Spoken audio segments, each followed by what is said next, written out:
अस्सलामुअलैकुम students. Hopefully आप सब ठीक होंगे और बखैरियत आफियत होंगे और आपकी छुट्टियां भी बहुत अच्छी सी गुजरी होंगी। अच्छा जी स्टूडेंट, जैसे आप लोगों को मालूम है कि जैसे सिचुएशन क्रिएट हुई है और क्लासेस लेना राइट नाउ 15 जुलाई तक जो कराची यूनिवर्सिटी ने हमें डायरेक्शन दी है कि ऑनलाइन क्लासेस का, तो उसी को हम फॉलो कर रहे हैं। तो बड़े केयरफुल होके सुनिएगा ये लेक्चर्स। आज जो हम लेक्चर अपना स्टार्ट कर रहे हैं वो है पार्टनरशिप। ठीक है जी, यानी चैप्टर है हमारे पास पार्टनरशिप। उस पार्टनरशिप के अंदर हम डिफरेंट टॉपिक्स को स्टेप बाय स्टेप जो है वो डिस्कस करते चले जाएंगे। ठीक है जी, तो जब आप मेरा लेक्चर सुने तो काइंडली अपने पास पेन और आपकी जो भी कॉपी वगैरह होगी या रजिस्टर होगा वो अपने पास रखें और नोट डाउन करें, बिकॉज कुछ चीजें जो है वो मैं लिखवाऊंगा भी इसमें। ठीक है, हैंड आउट जो है वो पॉसिबल नहीं होगा तो मैं लिखवाऊंगा। ठीक है, अच्छा जी, जिस तरीके से मैं क्लास में लिखवाता हूँ उसी पैटर्न को हम फॉलो करेंगे यहाँ पे भी। मेन चीज हमारे पास आ जाती है पार्टनर। ठीक है, पार्टनरशिप किससे कहते हैं गौर से सुनिएगा। बेटा, पार्टनरशिप एक ऐसे बिजनेस, एक ऐसे कारोबार को कहते हैं कि जिसमें कम से कम अकॉर्डिंग टू लॉ 1932 के लॉ के तहत, ठीक है, 1932 के लॉ के तहत, पार्टनरशिप एक्ट के तहत कम से कम मिनिमम जो लोग होने चाहिए वो 2 हो सकते हैं।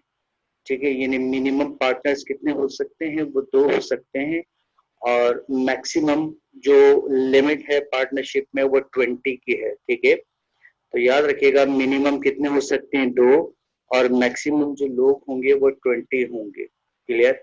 अच्छा, अब अगर आपका नेचर ऑफ बिजनेस जो है वो बैंकिंग का है, यहाँ पे जो बैंकिंग से मुराद मीन्स अगर आप खुद से किसी को लोन दे रहे हैं, अपनी छोटी मोटी फर्म खोलनी है, याद रखिएगा बेटा पार्टनरशिप के लिए जो वर्ड यूज करते हैं वो फर्म का वर्ड यूज करते हैं। ठीक है, कंपनी के लिए हम जॉइंट स्टॉक कंपनी का वर्ड यूज करते हैं। ठीक है, पार्टनरशिप के लिए फर्म का वर्ड यूज होगा। तो ये बहुत से स्टूडेंट्स को क्लैरिफिकेशन नहीं होती, वो कंपनी के लिए भी फर्म यूज कर रहे हैं, पार्टनरशिप के लिए भी फर्म यूज कर रहे हैं।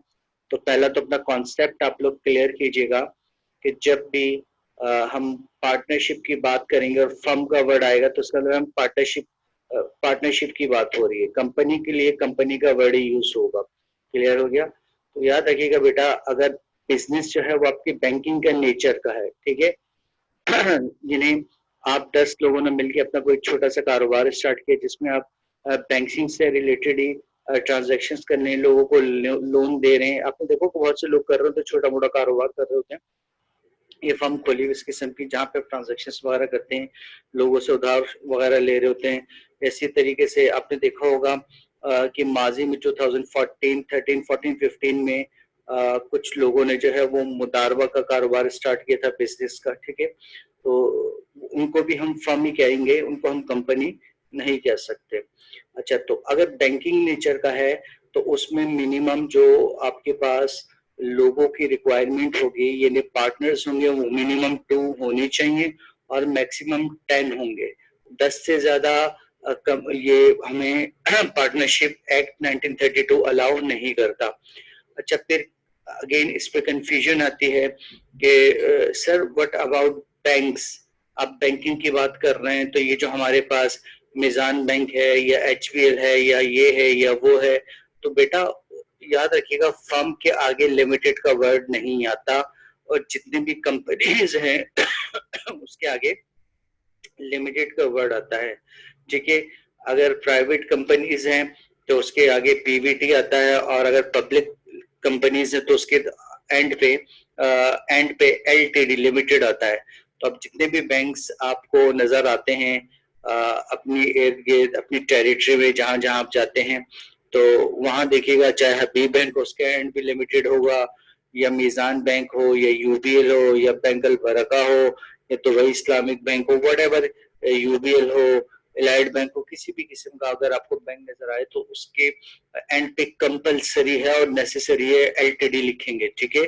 तो याद रखिएगा, वो फिर हम जो वो बैंक्स की बात कर रहे हैं, तो बैंक्स जो है वो बेटा कंपनीज हैं, वो वाले बैंक्स कंपनीज हैं, और वो बड़े पैमाने पर कारोबार कर रहे हैं, ठीक है। डेफिनेटली उनके शेयर होल्डर्स भी होंगे, इन्वेस्टर्स भी होंगे। तो जो पार्टनरशिप्स होते हैं ये फर्म कहलाते हैं, ये कंपनी नहीं कहलाती। तो मैं अगेन क्लियर कर रहा हूँ, बैंकिंग में क्या होता है, आप पैसा ले रहे हैं, पैसा दे रहे हैं, तो इसी तरीके भी से अगर आपका नेचर भी ऐसे है, बिजनेस का पैसा लेना, पैसा देना, मार्केट में पैसों को सर्कुलेट करना, बट लिमिटेड हैं आप, ठीक है। आप कंपनी नहीं है, आप आपस में कुछ दोस्त अहबाब मिलकर ये काम कर रहे हैं, जिसमें मैक्सिमम जो है वो 10 होंगे और मिनिमम जो लोगों की रिक्वायरमेंट होगी वो 2 होगी। क्लियर हो गया?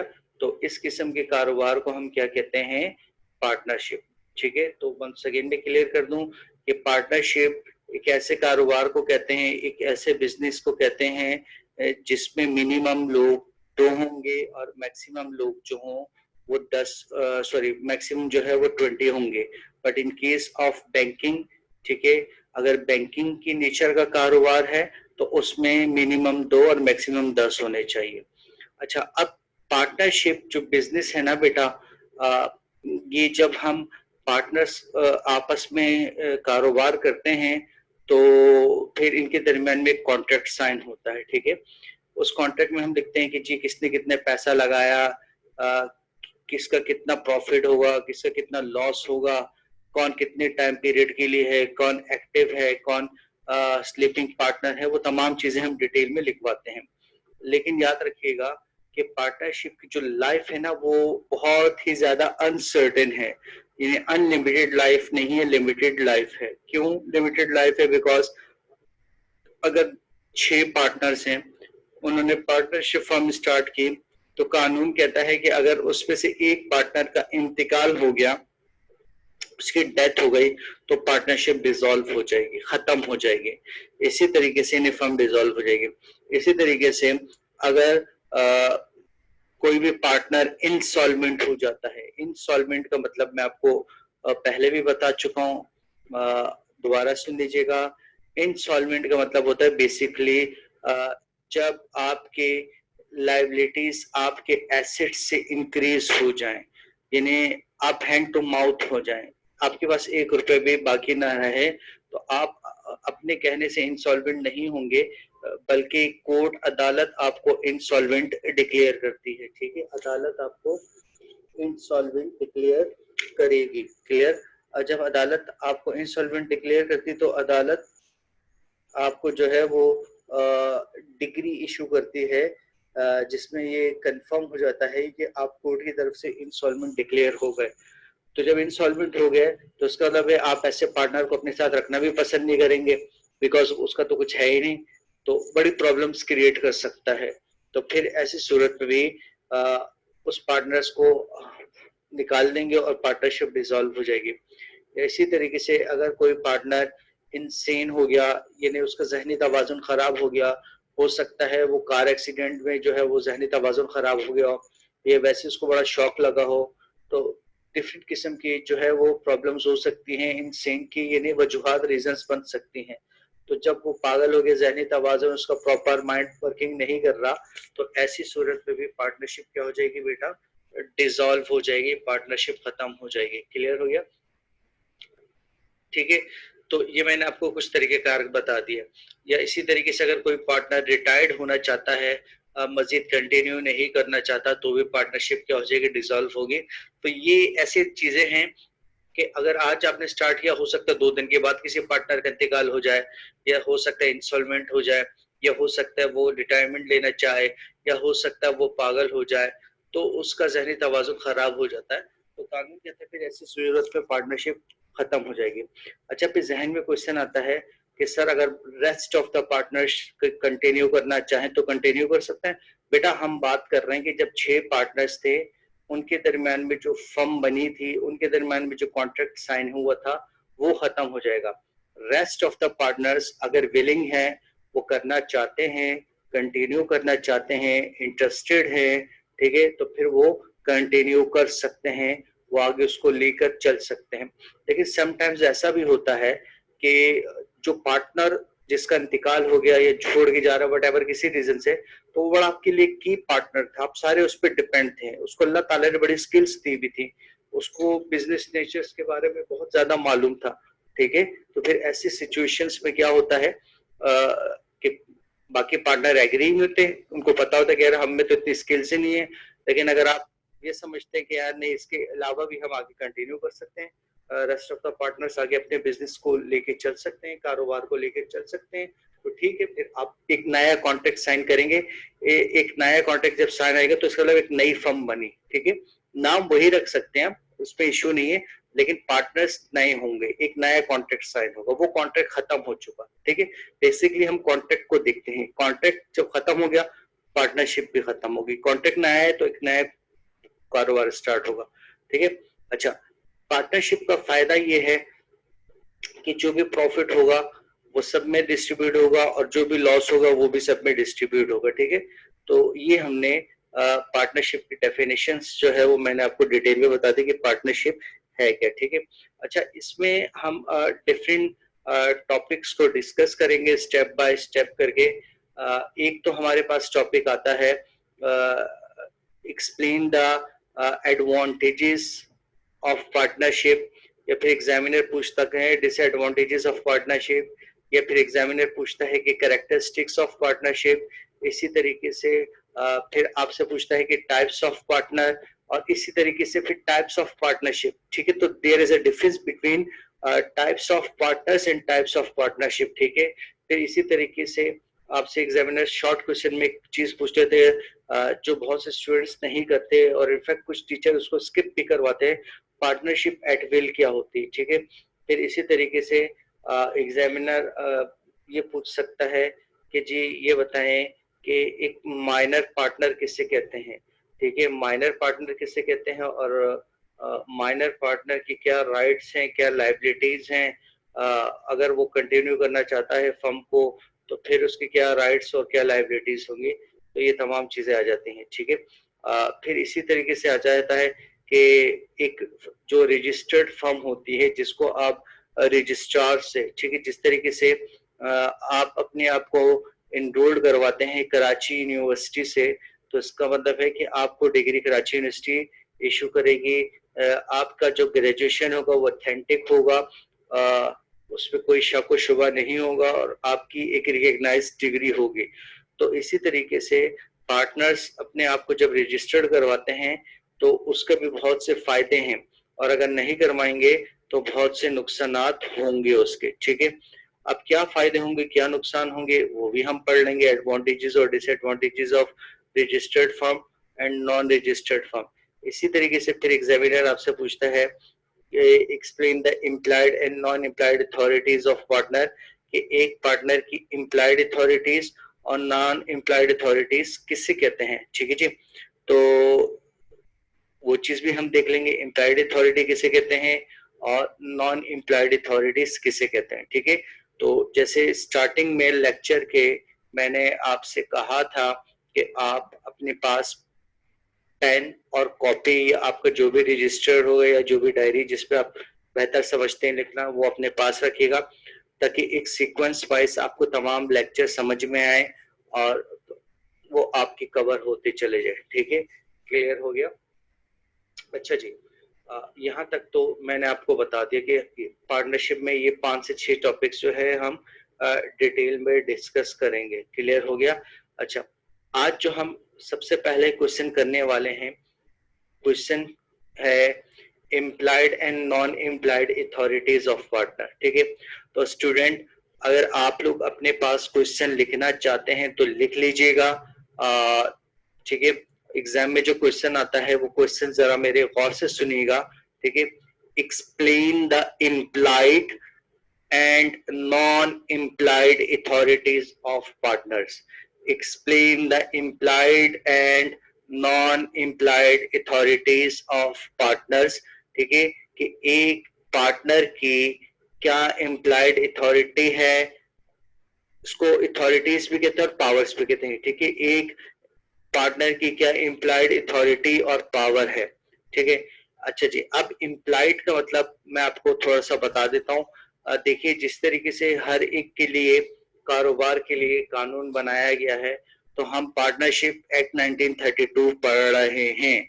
तो 1932 में जो इम्प्लाइड पावर्स हैं, उसका मतलब ये है कि कानून कहता है कि हमने ये पावर्स आपको पार्टनर्स ऑटोमेटिकली दी है। आप जब इन पावर्स का इस्तेमाल करेंगे तो आपको बाकी पार्टनर से उस पावर को इस्तेमाल करने के लिए परमिशन नहीं चाहिए। उस पावर को इस्तेमाल करने के लिए किसी से पूछने की जरूरत नहीं है, ठीक है।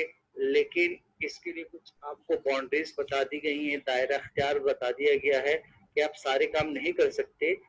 जो काम आप कर सकते हैं बाकी पार्टनर्स की परमिशंस के बगैर, उनको आपने देखना है, ठीक है। तो जब आपने ये सवाल लिख लिया है, explain the implied and non implied authorities और पावर्स ऑफ पार्टनर्स, ठीक है। तो अब हम आ जाते हैं आंसर पे। तो याद रखिएगा बेटा, आप लोगों ने अपने पास जो पहले हेडिंग लिखनी है उसका नाम है इम्प्लाइड अथॉरिटीज ऑफ पार्टनर, ठीक है बेटा। तो सवाल आप लोगों ने जो जवाब लिखना है आंसर में, वो हेडिंग लिखनी है इम्प्लाइड अथॉरिटी ऑफ पार्टनर, और स्लैश डाल के लिखना है, पावर लिख दी या ये अथॉरिटी लिख दी, चलो ये भी इनफ ही है, ठीक है। अच्छा, अब हम इसमें देखेंगे कि एक पार्टनर विदाउट कंसेंट, कंसेंट का मतलब है रजामंदी, कि एक पार्टनर बगैर रजामंदी के, बगैर पूछे किस तरीके से वो काम कर सकता है, और वो जो काम करेगा वो अपने एक्ट से, अपने अमल से फर्म को बाइंड कर देगा, पाबंद कर देगा, ठीक है। फर्म उसके उस एक्ट के लिए जिम्मेदार होगी, ठीक है।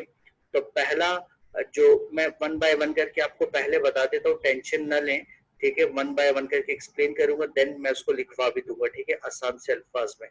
तो गौर से सुनिएगा बेटा। पहली जो पावर है, पहली जो अथॉरिटी है पार्टनर की, वो ये है कि कोई भी पार्टनर फर्म के बिहाफ पर, किसके बिहाफ पर, कोई भी पार्टनर फर्म के बिहाफ पर इमूवेबल, ठीक है, इमूवेबल प्रॉपर्टी नहीं खरीद सकता और नहीं बेच सकता है, लेकिन वो मूवेबल प्रॉपर्टी जो है वो खरीद भी सकता है और वो बेच भी सकता है, ठीक है। पहला जो मैंने बताया कि कोई भी पार्टनर फर्म के बिहाफ पर कोई भी मूवेबल प्रॉपर्टी खरीद भी सकता है और बेच भी सकता है, मगर इमूवेबल प्रॉपर्टी ना बेच सकता है ना खरीद सकता है। तो मूवेबल प्रॉपर्टी क्या हो जाएगी, फर्म के बिहाफ पर कोई आपने गाड़ी खरीद ली, फर्म के बिहाफ पर कोई मशीनरी खरीद ली, कोई मर्चेंडाइज खरीदी, कोई जो है वो स्टेशनरी का सामान खरीद लिया, कोई फर्नीचर खरीद लिया, एडमिन से रिलेटेड कोई चीज, एसी वगैरह, स्पेक्स वगैरह खरीद लिए, तो ये तो आप काम कर सकते हैं। मगर इमूवेबल प्रॉपर्टी नहीं खरीद सकते और ना ही बेच सकते हैं। जिस तरीके से कोई प्लॉट हो गया, कोई बिल्डिंग हो गई, तो ये बेटा आप नहीं खरीद सकते और ना ही बेच सकते हैं, ठीक है। तो पहला पॉइंट आप लोगों को समझ में आ गया होगा। अच्छा जी, दूसरा पॉइंट सुन लीजिएगा। अगर फर्म को पैसों की जरूरत है, कैपिटल की नीड है, तो वो फर्म के बिहाफ पर उधार पर चीजें खरीद सकता है, ठीक है। यानी उधार पर अगर चीजों की जरूरत है और पैसा नहीं है, फर्म के पास कैपिटल नहीं है, तो वो किसी से भी क्रेडिट पे चीजें खरीद सकता है फर्म के बिहाफ पर, ठीक है। लेट्स सपोज अगर आपको कोई मर्चेंडाइज चाहिए, फर्म के पास पैसा नहीं है, तो वो क्रेडिट पे चीजें खरीद सकता है, ठीक है। याद रखिएगा बेटा, मैं यहाँ गुड्स की बात कर रहा हूँ, ठीक है। पहले में हमने कहा खरीद सकता है और बेच भी सकता है, मूवेबल मगर इमूवेबल नहीं। दूसरे पॉइंट में हम कह रहे हैं कि वो चीजें खरीद सकता है, ठीक है, किस पे, उधार पर, क्रेडिट पे वो खरीद सकता है फर्म के बिहाफ पर, ठीक है। अच्छा जी, दो पॉइंट्स क्लियर हो गए। तीसरी चीज ये कि अगर कोई फर्म को पैसे देने आ रहा है, फर्म ने किसी से पैसे लेने थे या किसी को पैसे देने थे, दोनों सिचुएशंस में मैं बात कर रहा हूँ। फर्म ने किसी से पैसे लेने हैं या फर्म ने किसी से पैसे या फर्म ने किसी को पैसे देने हैं, तो दोनों कंडीशंस में पार्टनर के पास ये अथॉरिटी है कि वो रिसिप्ट इशू कर सकता है कि जी मैंने इनसे पैसे ले लिए हैं या मैंने इनको फला फला अपने क्रेडिटर को पैसे दे दिए हैं, तो वो रिसिप्ट इशू भी कर सकता है, तो उसे बाकी पार्टनर से पूछने की जरूरत नहीं है। ठीक है, वंस अगेन मैं रिकॉल कर देता हूँ।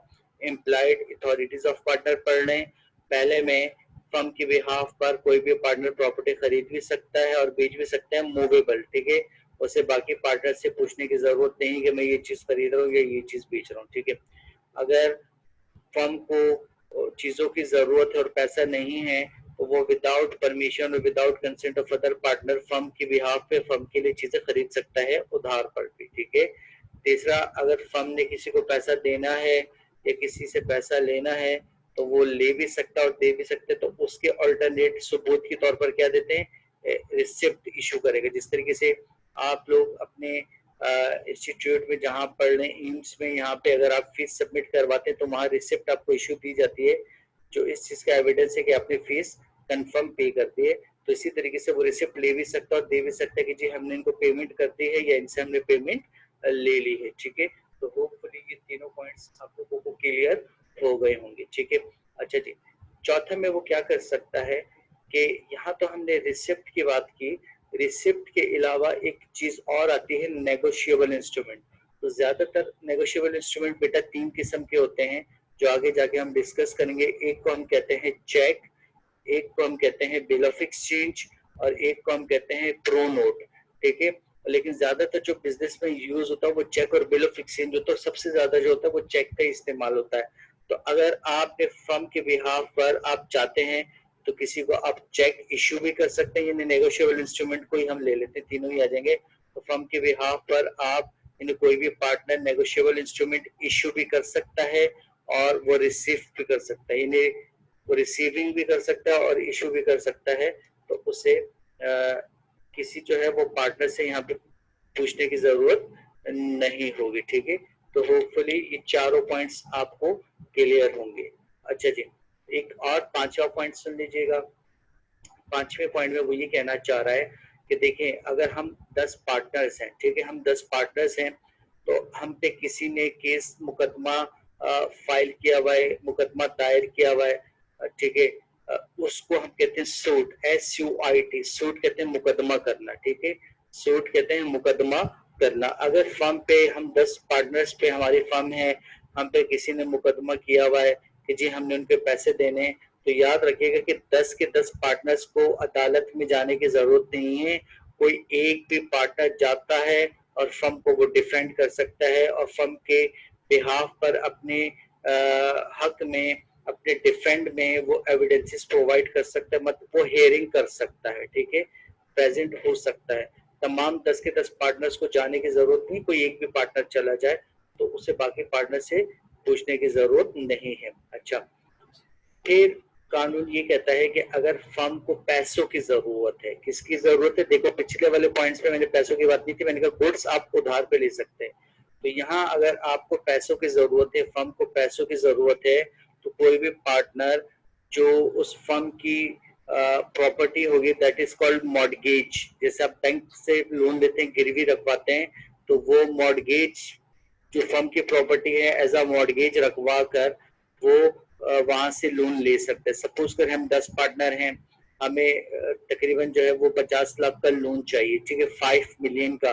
तो हम HBL के पास जाते हैं और HBL के भैया कोई एक भी पार्टनर चला जाता है HBL के पास, वो फर्म के बिहाफ पर फर्म की प्रॉपर्टी एज अ मॉर्गेज के तौर पर बैंक के पास रखवाएगा और बैंक से वहां से लोन ले लेगा। तो ये भी पार्टनर का राइट है कि वो लोन ले सकते हैं, उन्हें किसी किस्म की यहाँ पे दूसरे पार्टनर से जरूरत नहीं है पूछने की।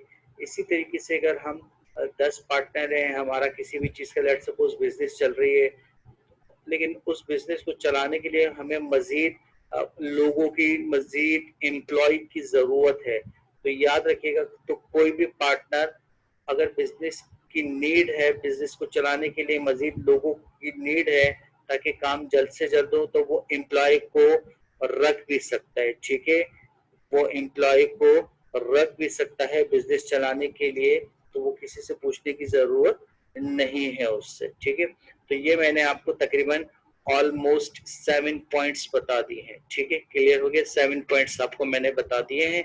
अब आप इनको लिखना स्टार्ट कर दीजिएगा कि किस किस तरीके से हम इसको लिखेंगे, ठीक है। अपने पास जल्दी से आप लोग पेन और कॉपी ले लीजिएगा। मेन हेडिंग आप लोगों ने लिखी थी इम्प्लाइड अथॉरिटी ऑफ पार्टनर, ठीक है, क्लियर। अब लिखना स्टार्ट कर दीजिएगा। जो पहली लाइन लिखेंगे वो लिखिएगा बेटा आप लोग जल्दी से, the authority of partner, the authority of partner to bind the firm, to bind, B-I-N-D, bind the firm by his act, A-C-T, act, is called implied, I-M-P-L-I-E-D, implied authority, ठीक है, implied authority, full stop, under implied authority,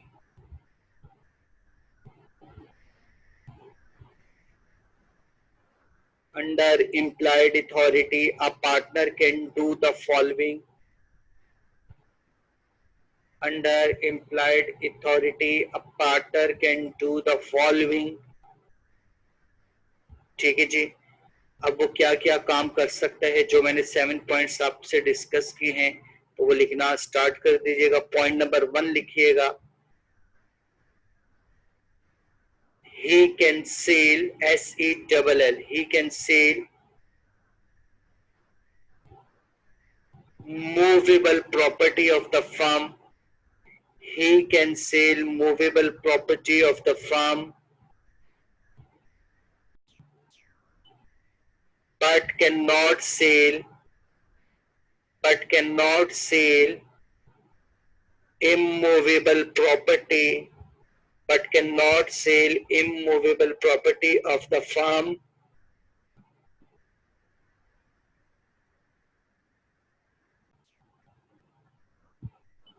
the consent, without the consent, consent की spelling C-O-N-S-E-N-T, consent, इसका मतलब होता है रजामंदी, without the consent of other partners, without the consent of other partners, ठीक है। पॉइंट नंबर 1 क्लियर हो गया। वो कोई भी चीज जो मूवेबल होगी बेच सकता है, खरीद भी सकता है, लेकिन इमूवेबल बगैर रजामंदी के पार्टनर्स के ना बेच सकता है ना खरीद सकता है, ठीक है। पॉइंट नंबर 2 पे आ जाइएगा। पॉइंट नंबर 2 पे लिखिएगा, partner can purchase goods for the firm, partner can purchase goods for the firm on credit if it is necessary to carry on the business, if it is necessary to carry on the business,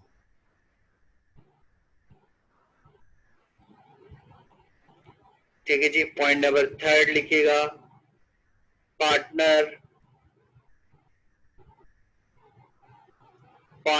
can accept, ACCEPT, partner can accept payment and issue receipt, RECEIPT, receipt for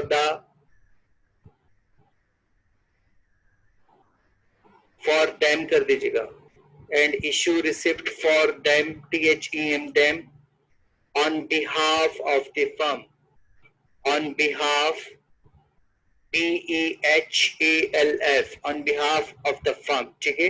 spelling इसलिए मैं बता रहा हूँ क्योंकि मुझे पता है मेरे बड़े जीनियस स्टूडेंट्स हैं, ठीक है।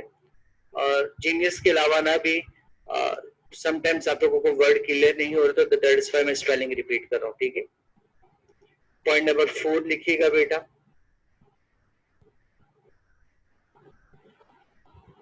he can issue and accept negotiable instrument. negotiable की spelling NEGOTIABLE,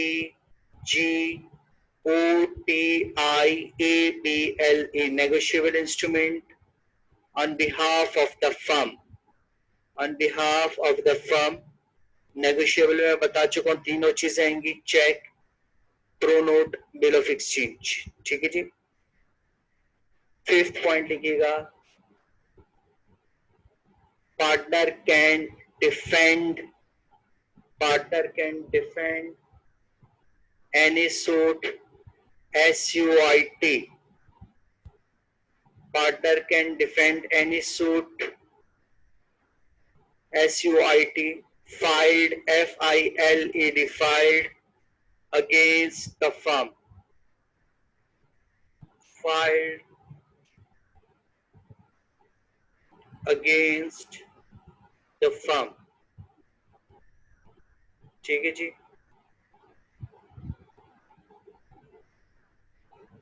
5 पॉइंट्स हम कर चुके हैं।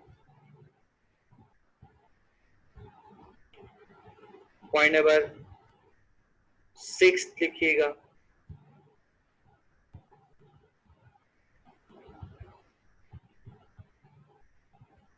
पॉइंट नंबर 6 लिखिएगा, he can raise loan, RAISE, raise loan by mortgaging की spelling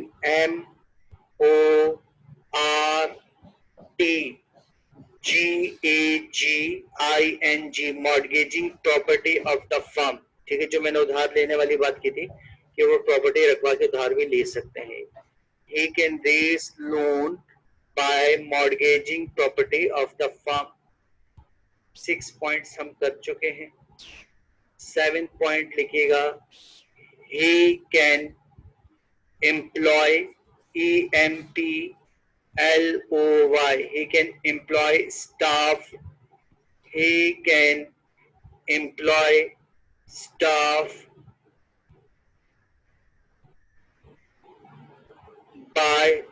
he can employ staff to conduct, CONDUCT, to conduct the business of the firm। he can employ staff to conduct the business of the firm। ठीक है जी। Student यहाँ तक हम implied authorities of partners पढ़ चुके हैं, complete हो चुका है हमारा कि पार्टनर कौन कौन से काम कर सकता है without permission of other partner, without consent of other partner। ठीक है, अब हम पढ़ेंगे बेटा वो तमाम चीजें कि जो पार्टनर बगैर दूसरे के पार्टनर से पूछे बगैर नहीं कर सकता। ठीक है जी स्टूडेंट, तो आप लोग हेडिंग लिखिएगा non, NON, non employed authorities of partner. Non employed authorities of partner लिखिएगा।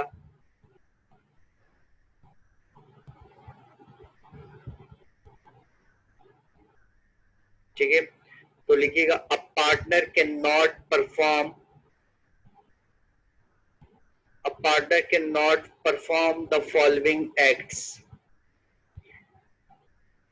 a partner cannot perform the following acts। ठीक है, अच्छा ये आपने लिखने के बाद मैं आपको कुछ पॉइंट समझा देता हूँ कि कौन कौन से काम वो नहीं कर सकता। ठीक है बेटा, आप सबसे पहले याद रखिएगा, अगर हम 10 पार्टनर हैं, हमारी एक फर्म है, ठीक है, एक और फर्म है, लेट सपोज उस फर्म का नाम है टाटा। ठीक है, उस टाटा फर्म से हमारा कोई डिस्प्यूट चल रहा है, कोई भी मसला चल रहा है, कोई भी तनाजा चल रहा है। ठीक है, तो ऐसा कभी भी मुमकिन नहीं होगा कि हम 10 में से कोई पार्टनर जाता है, मिस्टर फैसल एक शख्स है, ठीक है, और मिस्टर फैसल से कहते हैं कि यार मिस्टर फैसल, हमारा टाटा के साथ एक डिस्प्यूट, एक तनाजा, एक मसला चल रहा है, तो आप इसको न्यूट्रली सॉल्व कर दें। ठीक है जी। अब यहाँ जो मिस्टर फैसल हैं, इनको हम कहते हैं न्यूट्रल। ठीक है, न्यूट्रल पर्सन को जो लॉ की लैंग्वेज में या किसी एक अच्छे वर्ड में जो उनको टाइटल नाम दिया जाता है, वो कहते हैं आर्बिट्रेटर या आर्बिट्रेशन। ठीक है, जिस तरीके से आपने देखा होगा कि पाकिस्तान और इंडिया के दरमियान में जो डिस्प्यूट है Kashmir, mister Donald Trump America के प्रेसिडेंट, उन्होंने कहा मैं एज अ आर्बिट्रेटर इस मसले पे अगर मेरी सर्विसेज चाहिए तो मैं आ सकता हूं और इस मसले को सॉल्व कर सकता हूं न्यूट्रली। ठीक है, अब डोनाल्ड ट्रंप को जो हम टाइटल देंगे वो न्यूट्रल पर्सन देंगे। अच्छा, अब उसको न्यूट्रल पर्सन को जो नाम दिया जाता है उसको कहते हैं आर्बिट्रेटर। ठीक है, न्यूट्रल पर्सन को, ये तो मैंने समझाने के लिए न्यूट्रल पर्सन का, यानी गैर जानिबदार शख्स, ना वो आपके फेवर में होगा पाकिस्तान के फेवर में, ना इंडिया की। ठीक है, तो इसको हम कहते हैं आर्बिट्रेटर। लेकिन याद रखिएगा कि वो जो हम में से एक पार्टनर किया, उसने मिस्टर फैसल को कहा कि यार आप इस डिस्प्यूट को सॉल्व कर दें हमारे और टाटा के दरमियान में। तो याद रखिएगा कि जब तक तमाम पार्टनर से वो कंसेंट ना ले ले, पूछ ना ले, तब तक कानून कहता है हम आपको अलाउ नहीं करेंगे कि आप without permission of other partner किसी को एज अ आर्बिट्रेटर अपॉइंट करते हैं। क्यों? हो सकता है आपको मालूम नहीं है कि मिस्टर फैसल जो है वो आपकी नजर में वो एक न्यूट्रल पर्सन है, बट हो सकता है बाकी पार्टनर्स को मालूम हो कि यार मिस्टर फैसल जो है मिस्टर टाटा के बड़े अच्छे फ्रेंड है, टाटा फर्म के बहुत जबरदस्त फ्रेंड है। इसी तरीके से हमें ये भी पता है कि अगर हम डोनाल्ड ट्रंप की बात करें तो हमें पता है कि यार डोनाल्ड ट्रंप का झुकाव या ज्यादा जो लिंक्स हैं या जो उनका रिलेशनशिप है, गुड रिलेशनशिप, वो पाकिस्तान से ज्यादा इंडिया के साथ है। दैट इज वाई हम नहीं चाहेंगे कि हम इनको डोनाल्ड ट्रंप को अपॉइंट करें एज अ आर्बिट्रेटर। तो कानून कहता है कि अगर कोई भी डिस्प्यूट होगा फर्म का किसी दूसरे फर्म के साथ, तो एक partner without permission of other partner किसी आर्बिट्रेटर को अपॉइंट नहीं कर सकता। आपको पूछना पड़ेगा कि यार ये मैं आर्बिट्रेटर इसको as a neutral person appoint करने जा रहा हूँ, तो आपको परमिशन लेना पड़ेगी, आप खुद से अपॉइंट नहीं कर सकते। तो होपफुली पहला पॉइंट भी आप लोगों को क्लियर हो गया होगा। ठीक है जी। अच्छा, दूसरे पॉइंट में कानून ये कहता है कि लेट्स सपोज हम 10 पार्टनर हैं, मैं बैंक चला जाता हूँ, फर्म के बिहाफ पर अपने नाम से अकाउंट खुलवा लेता हूँ। तो उसका मतलब है जितने भी चेक्स आएंगे, जो भी पेमेंट होगी, वो मेरे अकाउंट में आएगी और मैं ही उसको क्लियर करूंगा। तो फर्म के अकाउंट में तो कुछ भी नहीं आएगा ना, तो हो सकता है मैं उसका मिस यूज करूं, आप लोगों को 1 रुपया भी ना दूं, मैं भाग जाऊं, चीट कर जाऊं, फ्रॉड कर जाऊं। तो कोई भी पार्टनर फर्म के बिहाफ पर बेटा अपने नाम से बैंक अकाउंट नहीं खुलवाएगा। अगर बैंक अकाउंट खुलेगा तो किसके नाम पे खुलेगा? फर्म के अकाउंट पे खुलेगा, फर्म के नाम से खुलेगा, अपने नाम से आप पर्सनली नहीं खुलवा सकते। ठीक है, अच्छा जी। अब एक तो ये चीज हो गई आर्बिट्रेटर वाली बात की। सपोज करें हमने एक फर्म थी ZNCO, उस ZNCO से हमने तकरीबन 1 करोड़ रुपए लेना है। हमने केस चल रहा है हमारा अदालत में, कोर्ट में, और हमने केस उन पे मुकदमा फाइल किया कि जी इन्होंने हमारा 1 करोड़ रुपए देना है, जो भी बिजनेस डीलिंग थी उसके तहत। ठीक है, आप में से एक पार्टनर चला जाता और कोर्ट में और जाके कहता है कि सर हम अपना केस वापस लेते हैं और हमें कोई 1 करोड़ नहीं लेना। यानी आप अगली पार्टी को वो 1 करोड़ माफ कर रहे हैं, केस अपना विड्रॉ कर रहे हैं, केस वापस ले रहे हैं। तो कानून कहता है कि भाई आप कौन होते हैं अकेले? आपको तमाम पार्टनर से परमिशन लेने की जरूरत है। जब तक आप तमाम पार्टनर से परमिशन नहीं लेंगे तब तक आप केस विड्रॉ नहीं कर सकते। ठीक है, तो केस विड्रॉ के लिए आपको पार्टनर से परमिशन लेने की जरूरत होगी। ठीक है, तो ये हमने अभी तक 3 पॉइंट डिस्कस कर लिए। अच्छा, इसी तरीके से यहाँ तो हम अपना केस विड्रॉ कर रहे हैं ना। लेट सपोज वो ZNCO ने हम पे केस फाइल किया हुआ है, हम पे मुकदमा किया हुआ है कि जी उन्होंने हमसे पैसा लेना है। ठीक है, हमसे पैसा लेना है। तो अब हम में से कोई भी पार्टनर चला जाता है और कोर्ट में एडमिट कर देता है कि यस सर हमने इनका पैसा देना है। तो भाई आपने बगैर पार्टनर से पूछे कैसे ये एडमिट करने के पैसा देना है? जब तक तमाम पार्टनर्स एग्री ना हो जाएं कि यार हमने पैसा देना है, तब तक आप कोर्ट में अपनी लायबिलिटी को एडमिट नहीं कर सकते। ठीक है, अकेले जाके आप नहीं कहेंगे कि सर हमने इनका पैसा देना है, जब तक तमाम पार्टनर्स एग्री ना हो जाए। ठीक है, आप अकेले नहीं कहेंगे। क्लियर? तो ये आपकी नॉन अप्लाइड अथॉरिटी से। ना आप केस वापस ले सकते हैं और ना ही आप ये एडमिट कर सकते हैं कि अगले ने आप पे मुकदमा किया है, ठीक है, और आप उससे वो एडमिट कर लें कि जी हमने ये पैसा देना है, ठीक है।